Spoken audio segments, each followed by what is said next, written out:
네, 예배 오신 여러분 진심으로 환영합니다. 우리 옆 사람이랑 인사하도록 하겠습니다. 예배 오신 거 환영합니다.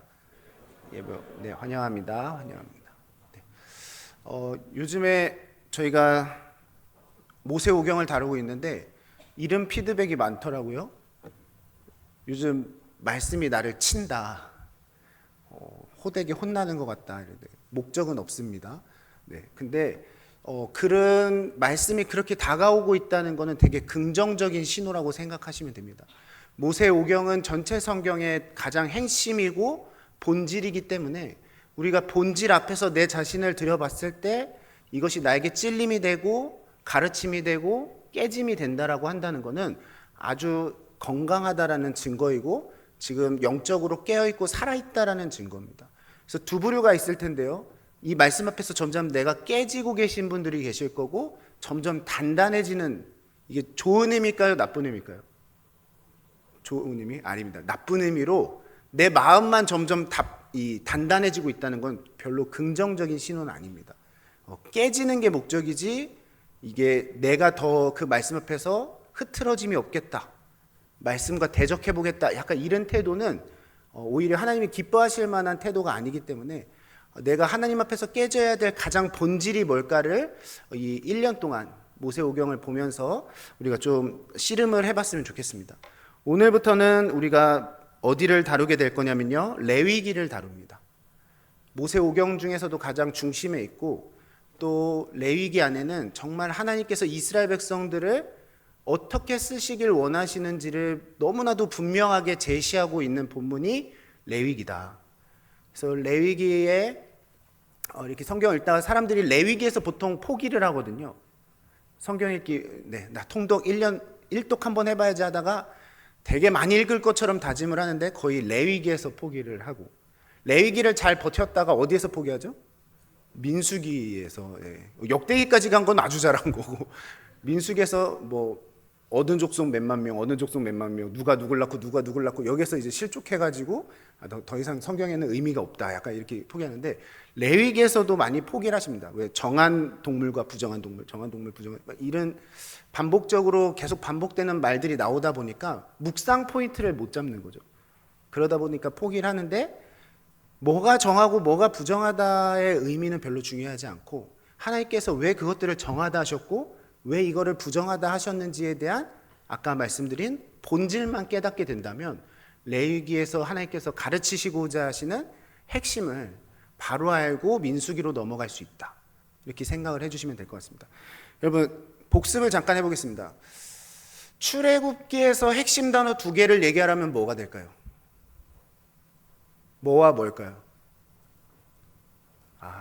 전 최소 4명은 있을 거라고 생각했습니다.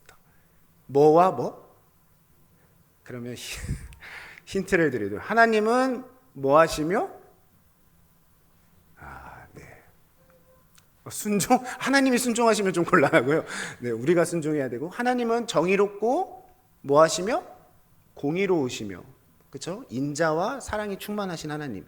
이거를 강조하면서 저희가 출애굽기 때 뭘 유도적으로 이렇게 봤냐면, 집중적으로 봤냐면 고아와 가부와 객들을 너희가 돌봐야 되는 이유, 그렇죠? 하나님이 너희에 대해서 그러하셨듯이 너희도 이웃에 대하여 정직함과 긍휼함을 잃지 말아라. 이거를 가르치셨던 게 출애굽기의 내용이었고, 그렇게 살지 못하는 백성들이 있었고 그들 안에 크고 작은 다툼이 있었기 때문에 또한 거기에서는 50부장, 100부장, 1000부장 이런 직책을 세우면서 그들이 더 정의롭게 심판받을 수 있게 하시고 또 더 공의롭게 살아갈 수 있게 하시는 그 이스라엘 백성들을 다져나가시는 게 출애굽기의 내용이었습니다. 레위기의 핵심 단어를 한 단어로 설명을 하자면 뭐가 될까요? 이거를 아시는 분은 나가셔도 됩니다. 왜 맞추려고 하죠? 고민하는 척을 해주셔야 돼요. 뭘까요? 핵심 단어 한 단어. 아까 제가 앞에서 살짝 그 단어를 언급했습니다. 안 했나? 네. 한 단어. 레위기의 핵심 단어 한 단어. 그렇죠. 거룩입니다. 거룩입니다. 왜 맞히고 민망해 하시죠? 네, 거룩입니다. 거룩은 원어적으로 무슨 의미를 담고 있다고 이야기했었죠? 구별되다, 구분되어지다. 하나님이 이스라엘 백성들한테 이제 뒤에서도 강조를 하시는데 뭐라고 얘기하시냐면 나는 뭐하니? 거룩하니 이제는 너희도 뭐하라? 거룩하라 이겁니다. 레위기의 핵심입니다. 레위기의 본질입니다. 우리만 거룩하라고 요구하시는 하나님이 아니고요. 우리가 믿고 따르는 누가요? 하나님이 거룩하시니 우리도 마땅히 이 세상에서 거룩함을 살아야 된다. 그럼 거룩이 무엇인가? 하나님께서 기뻐하시는 거룩이 무엇인가를 언급하는 성경이 바로 레위기입니다. 그렇죠? 그러면 레위기에서의 본질을 저 올바르게 깨닫고 그 본질대로 살아가려고 발버둥을 치면 우리의 삶은 누구를 더욱더 닮아 있겠습니까? 하나님을 더욱더 닮아 있을 수 있는 지혜가 생기는 거예요. 그렇죠? 나는 스스로 하나님의 자녀다라고 얘기하고 있지만 하나님을 누가 봐도 그 사람을 봤을 때 하나님을 닮아 있지 않다라고 생각하는 것은 하나님의 뭐하심을 닮아 있지 않기 때문이냐면 거룩하심을 닮아 있지 않기 때문입니다. 세상과는 구분되어진 하나님만이 갖고 계시는 신성과 그 능력을 닮아 있지 않기 때문에 세상 사람들이 우리가 교회 다니는 건 알지만 구분되어졌구나라고 생각하지 못하는 이유가 바로 거기에 있다는 것입니다.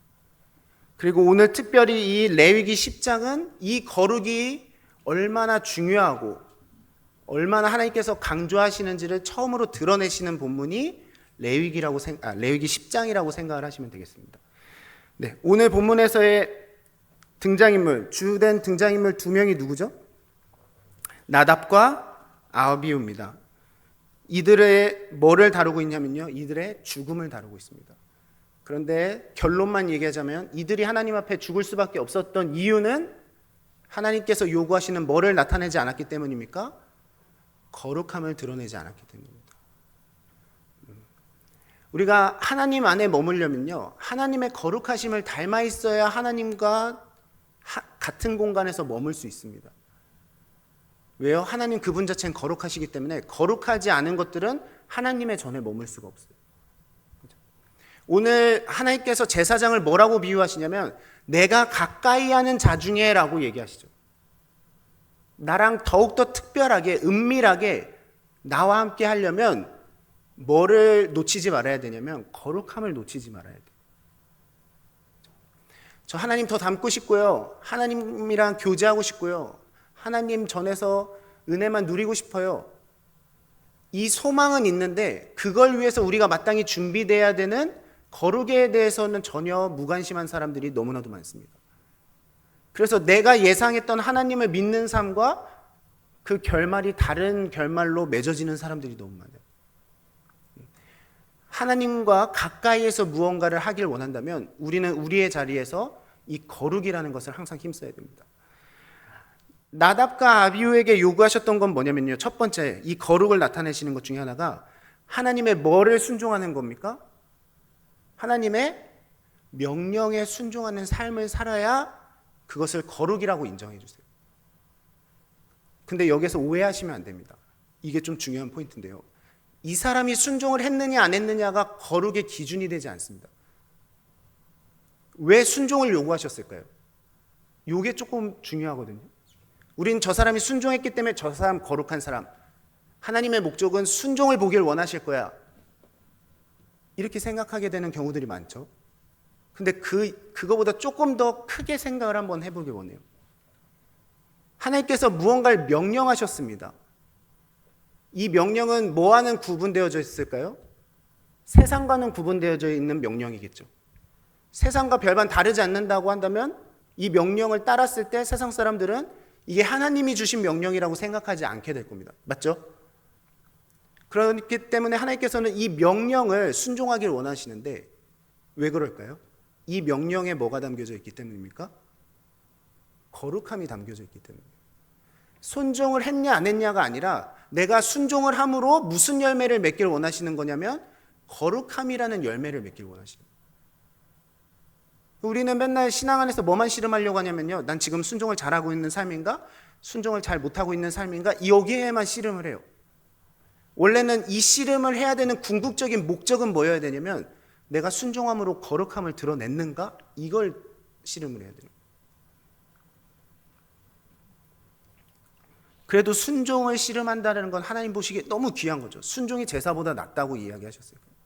그런데 이왕이면 그 순종의 목적과 이유가 뭐야 되냐면 하나님만이 갖고 계신 거룩성이 나의 순종이라는 그 행위를 통해서 이 땅 가운데 선포되기를 원하는 소망이 있어야 되는 거예요. 그리고 하나님께서 오늘 본문에서 그것이 곧 뭐가 될 거라고 하냐면 내 거룩함이자 내 뭐가 될 거라고 얘기하십니까? 영광이 될 거라고 얘기하십니다.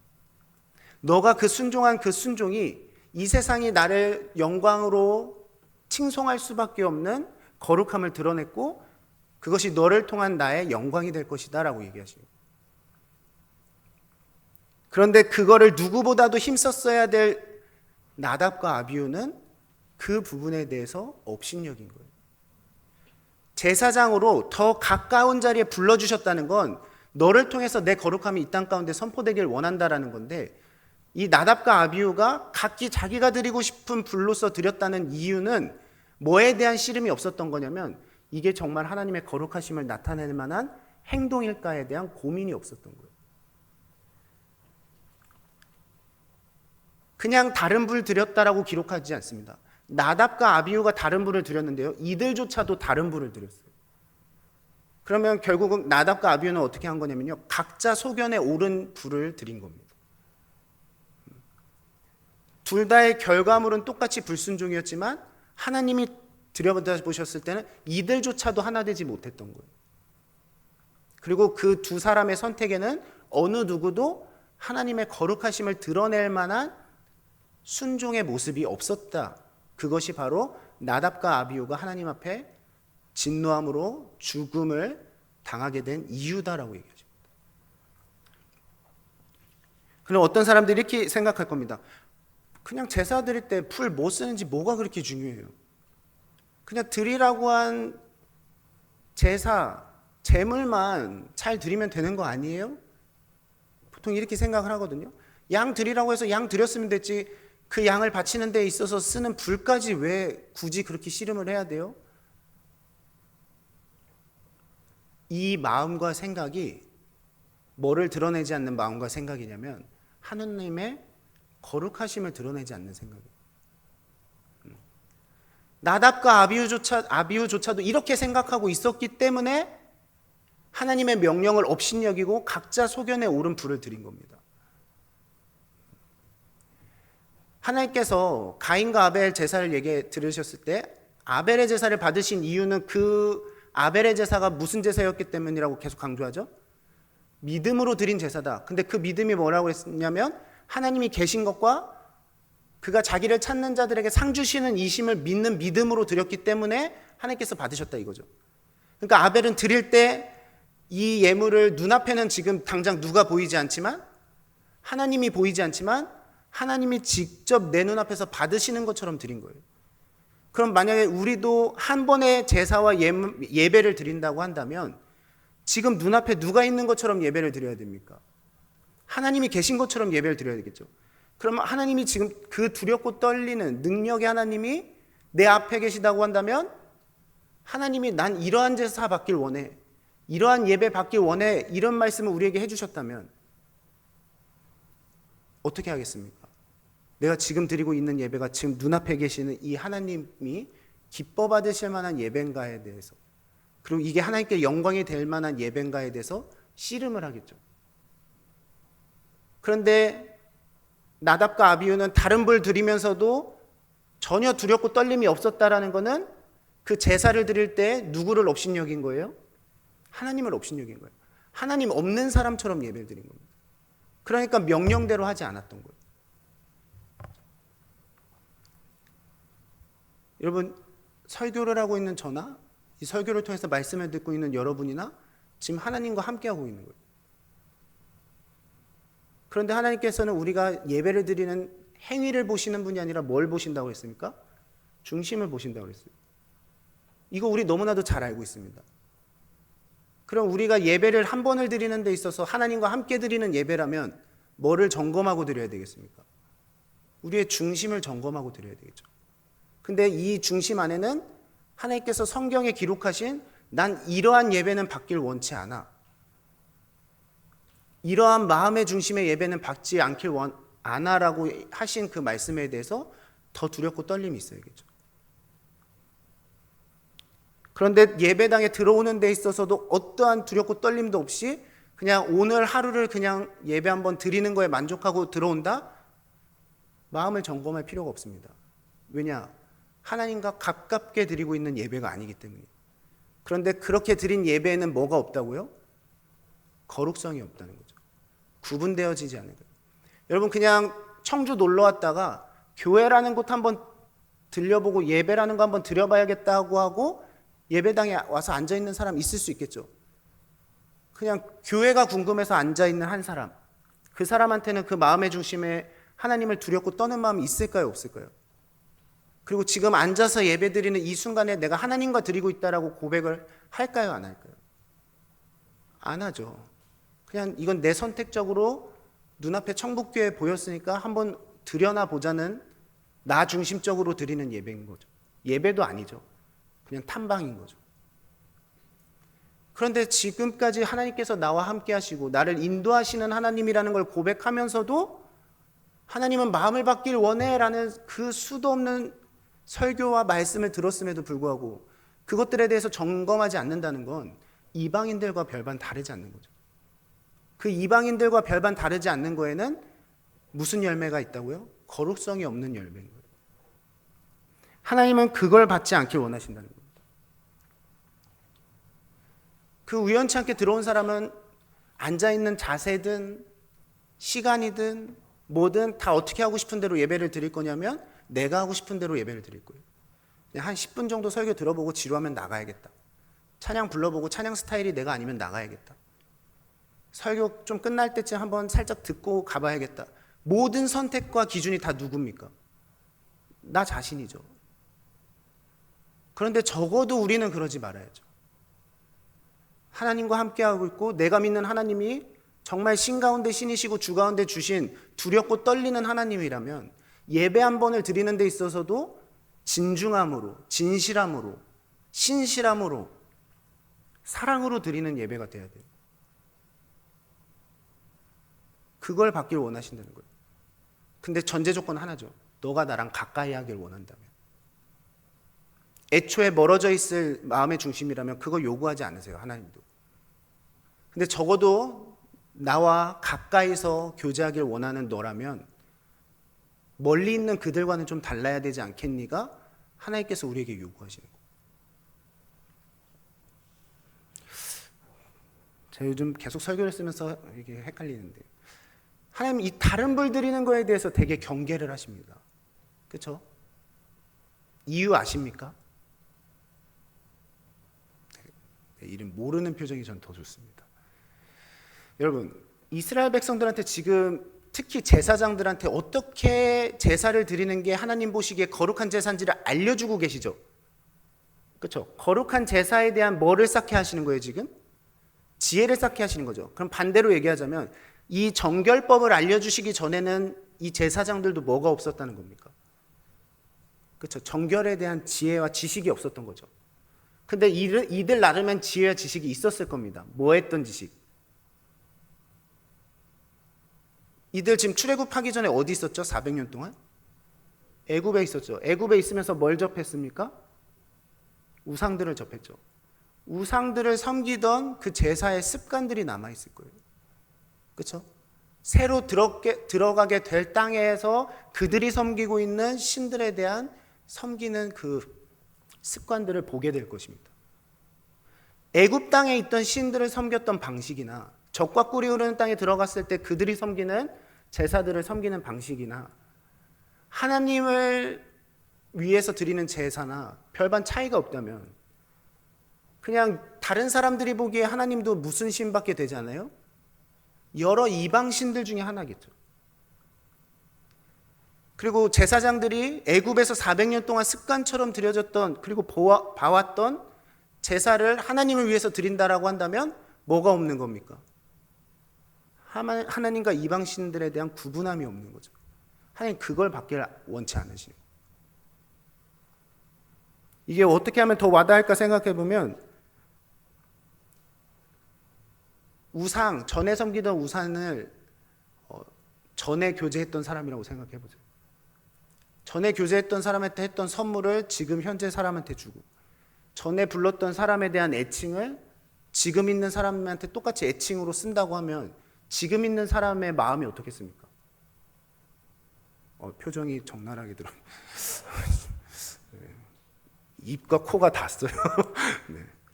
그렇죠? 나 선물이라고 받고 좋아하고 봤더니 알고 봤더니 전에 줬던 선물 그대로 똑같이 주고 있고 부르던 애칭 똑같이 부르고 있다. 그러면 전 사람과 나에 대한 뭐가 없다고 생각하겠습니까? 구분됨이 없다고 생각하겠죠. 그거를 기뻐할 사람이 누가 있겠어요? 근데 그 마음이 똑같이 누구에게도 있다는 겁니까? 하나님에게도 있다는 거죠.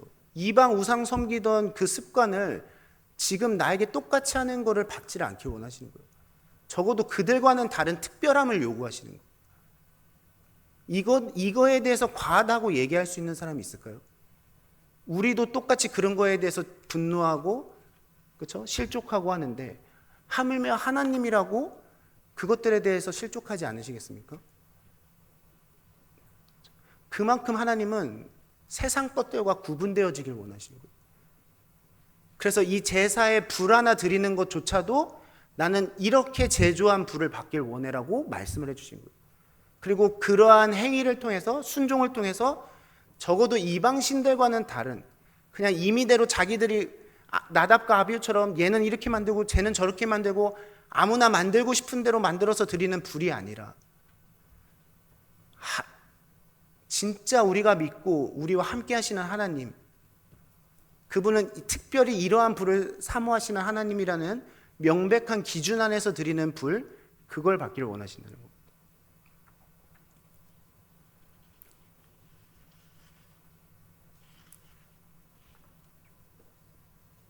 이거는 우리에게도 동일한 교훈을 줍니다.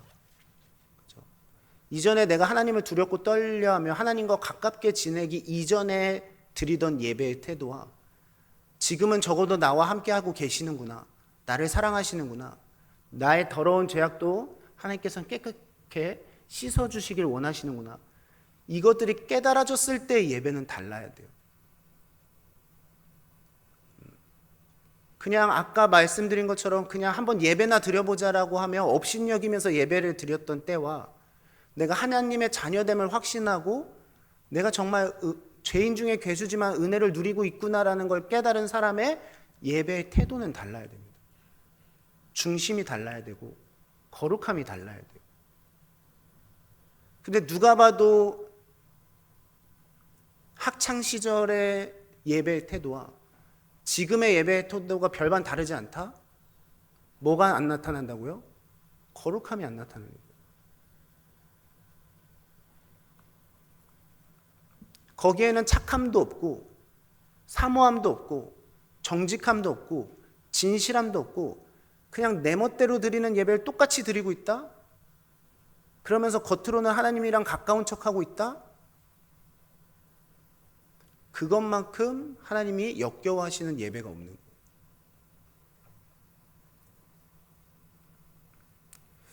제가 동의를 못 구했지만 상황에 대한 거를 좀, 저 어디 계신지 지금 안 보여가지고, 네. 한 분이 이 교회를 잠깐 떠나게 됐던 계기가 있었다는 거를 좀 최근에 듣게 됐습니다. 근데 그 이유가 뭐였냐면 직장 내에 있는 분이 교회를 다니시는 분이었는데 그렇게 이간질을 했다고 해요. 회사 내에서 교회 다니고 있다고 얘기는 하면서 이간질을 너무 하네요.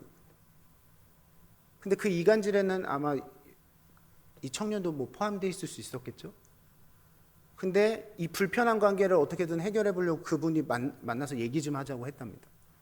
근데 그분이 딱 한마디를 하는데 그게 너무 콱 막히더래요. 내가 너를 위해서 기도할게, 이렇게 얘기해요.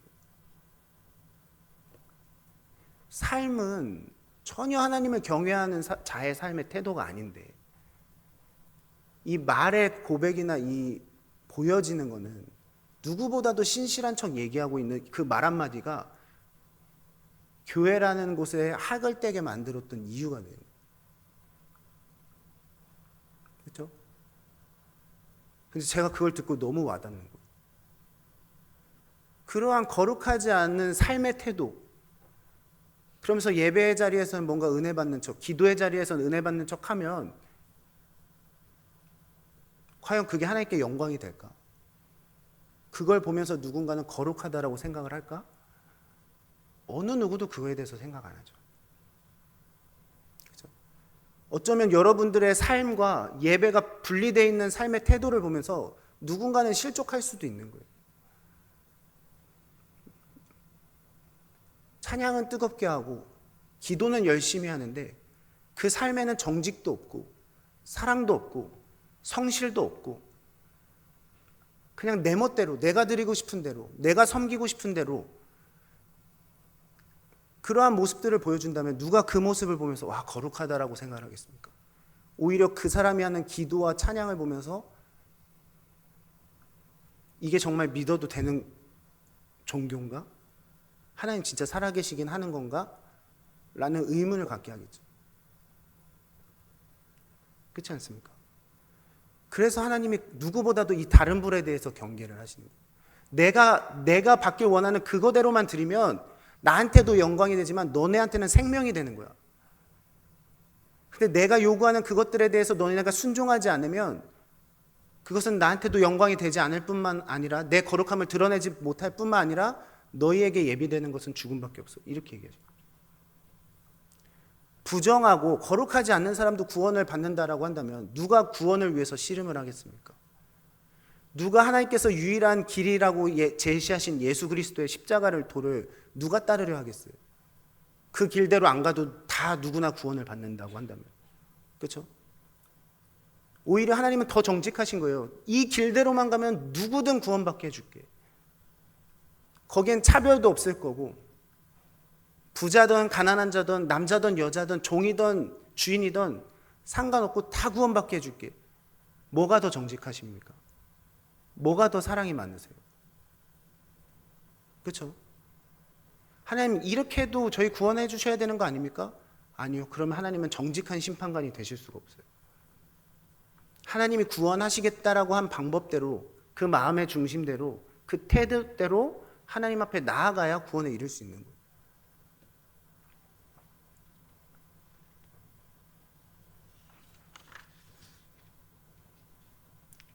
두 번째로 우리가 얘기를 하는 것은 오늘 그 나답과 아비후만 언급을 하고 있지 않습니다. 누구까지 얘기하고 있죠? 다른 자녀들을 얘기하기 전에 그 아론에게 하는 말들을 이야기를 해줍니다. 그렇죠? 원래 오늘 죽은 나답과 아비후는 모세와도 무슨 관계죠? 그렇죠? 조카잖아요. 그러면은 조카가 죽으면 당연히 뭐 했어야 됩니까? 슬퍼했어야 되죠. 근데 슬퍼하기는커녕 아론에 대해서 뭐라고 얘기하냐면 그들이 죽을 수밖에 없었던 이유는 이거야. 이렇게 얘기하고 있어요. 그리고 또 다른 자녀들에 대해서는 뭐라고 얘기합니까? 뭐 하지 말라고요? 머리를 풀거나 옷을 찢지 마라. 이렇게 얘기하고 있습니다. 너무 차가워 보이죠? 너무 사랑 없어 보이죠? 그렇죠? 근데 뭐가 더 사랑인지를 잘 생각해야 됩니다. 모세는 잘 알고 있었어요. 범죄한 자들이 죽게 된 것, 그거에 공감하는 것은 곧 그들이 행한 뭐에 동참하는 거예요? 범죄함에 동참하는 거예요. 하나님 보시기에. 그럼 그 마음으로 동참한 이들의 결말도 뭐일 수밖에 없어요? 죽음일 수밖에 없어요. 그거를 누구보다 막길 원했던 사람이 누굽니까? 모세예요. 모세가 그 가족 더 사랑한 거예요. 맞죠? 죽었다고 해서 슬퍼하지 않았다고 해서 그게 사랑하지 않는 게 아니라 모세가 하려고 했던 사랑의 진짜 근본은 뭐냐면 살아있는 사람들이 똑같은 이유로 죽지 않게 해주는 거. 똑같은 나의 친척들과 가족들이 하나님의 은혜와 사랑 안에 머물러서 살아내는 것, 살아내게 하는 것, 그것이 모세의 역할이라는 걸 누구보다도 잘 알고 있어요. 모세는 뭐를 염려한 거냐면 이들이 한낱 자기들 사랑 있는 것처럼 그 얄팍한 동정 가지고 엘르아살과 이다말이 나답과 아비후의 죽은 거에 대해서 그냥 헛된 슬픔을 가질까 봐 경계하고 있어요. 나답과 아비후가 죽게 된 것, 그리고 그들이 범죄해서 죽게 된 것, 그것들에 대해서 절대 슬퍼하지 마.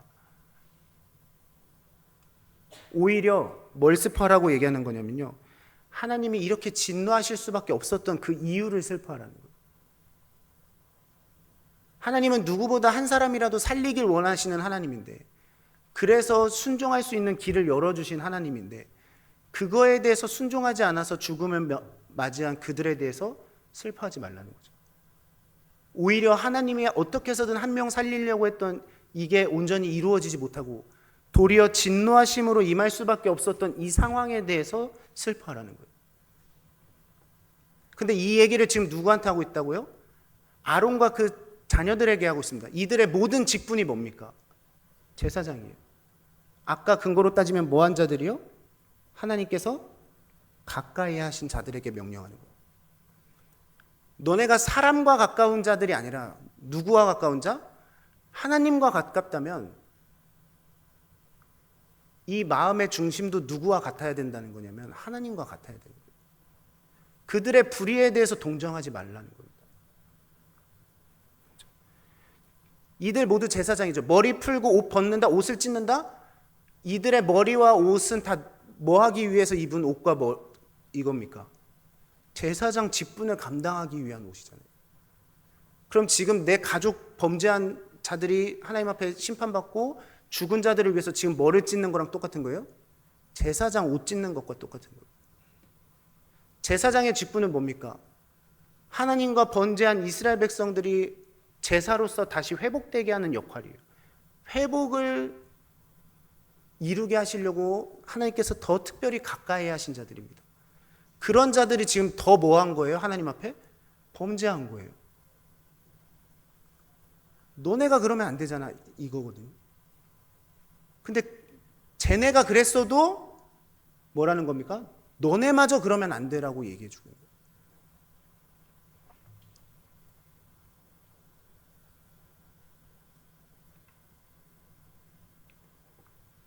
내가 가까운 사람들이 거룩함을 드러내지 못하고 정직함을 드러내지 못하고 사랑을 드러내지 못함으로 공동체를 병들게 한다. 그에 대해서 그가 갖고 있는 직분을 내려놓게 하는 거 지난 시간에도 얘기했죠. 그거에 대해서 동조하고 어떻게 교회라는 것이 용서하지 않고 기다려주지 않고 그 직분을 함부로 뺏을 수 있습니까? 라고 얘기하는 거는 전혀 공동체를 바라볼 때 뭐에 대한 고민이 없는 거냐면 거룩성에 대한 고민이 없는 거예요.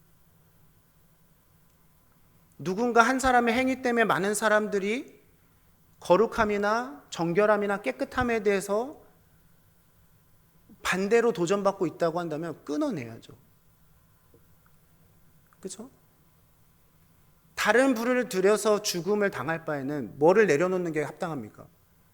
제사장 직분을 내려놓는 게 합당한 거죠. 그게 어떻게 해서든 그 한 영혼 살리는 거죠. 근데 그 제사장 직분을 내려놓게 하는 거에 사랑이 없다고 얘기합니다. 그러면 제사장 직분 유지하고 다른 불 들여서 죽게 하는 것과 그 사람의 제사장 직분을 내려놓게 하고 다시 하나님 앞에 온전한 불을 드릴 수 있을 때까지 기다려주고 인내해주는 것, 둘 중에 하나님 보시기에 뭐가 더 사랑이 있다라고 생각하실까요? 온전한 불을 드릴 수 있을 그 준비가 되게 하는 것, 그게 하나님 보시기에 사랑인 거죠. 그렇지 않습니까? 내가 공동체 안에서 누군가를 사랑하고 품는다고 하고 내가 영적으로 누군가에게 영향력을 끼친다고 한다면 하나님 방법대로 해야 되고 하나님 중심대로 해야 돼요. 하나님 섭리대로 해야 됩니다. 하나님의 방법도 아니고 하나님의 중심도 아니고 하나님의 사랑도 아닌데 이게 마치 진짜 사랑인 것처럼 이게 진짜 진리인 것처럼 자랑해서는 안 돼요. 그게 공동체를 더 병들게 할 뿐입니다. 레위기는 앞으로 광야 생활을 해나갈 이스라엘 백성들이 이 부분에서 넘어지지 말라고 가르치는 부분입니다. 우리 청북교회가 제가 늘 비전처럼 제시하는 게 청주대도 품고 이 지역을 품고 정말 많은 이들이 신앙의 정거장처럼 거쳐가는 교회가 되는 게 비전이라고 제시를 했습니다. 그렇죠? 이제 그 여정을 가려면 누가 공동체를 들어와도 우리 한 사람 한 사람을 보면서 뭐를 발견해야 되냐? 거룩성을 발견해야 돼요. 세상과 구분되어짐을 닮아야 돼요. 오늘 마지막에 뭐라고 얘기합니까? 8절부터 9절은 여호와께서 아론에게 말씀하여 이르시되 너는 내 자손과 회막에 들어갈 때는 뭐와 뭐를 마시지 말라? 포도주와 독주 마시지 말라. 이건 뭡니까? 제사장으로서 하나님이랑 누구보다 가까이 있는 너희가 이스라엘 백성들 앞에서 술 취함으로 해롱해롱하는 모습들 보여주지 말라는 거죠.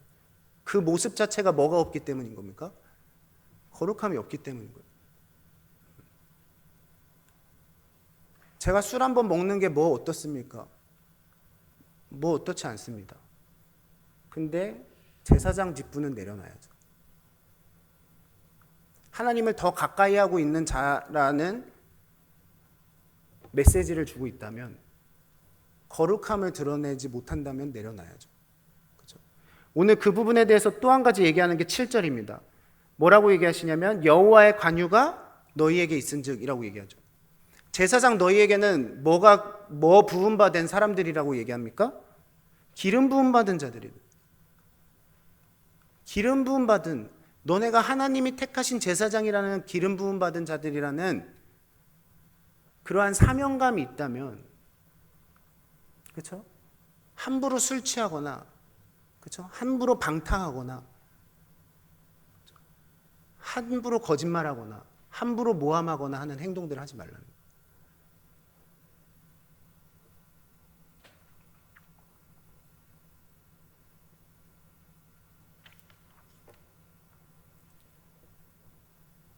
이것이 우리가 지금 이 시대를 살아가야 되는 분명한 기준이라고 생각합니다.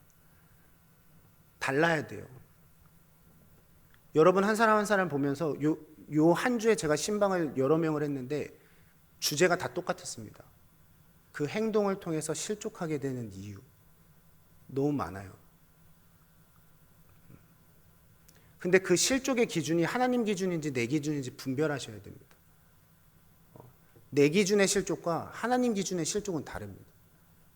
그렇죠? 그런데 적어도 한 사람이 나를 보면서 하나님 안에서 실족이 되어진다? 그건 거룩성을 드러내고 있지 않다는 증거예요. 근데 이런 좋은 얘기들도 있어요. 요즘 그분을 보면서 교회를 더 다니고 싶어지는 거예요. 하나님 더 알아가고 싶은 사람이 있다는 거예요. 그리고 오히려 셀장이 세론을 보면서 도전받는 경우들도 있어요. 그 친구의 그 변화가 저를 반성하게 하고 진짜 그 하나님 앞에 나아가려고 하는 태도가 누구보다도 순수하고 정직한 그 모습 보면서 제가 요즘 도전을 너무 많이 받아요. 이런 얘기들도 있어요. 직분이 중요하다고 얘기하고 있는 게 아닙니다.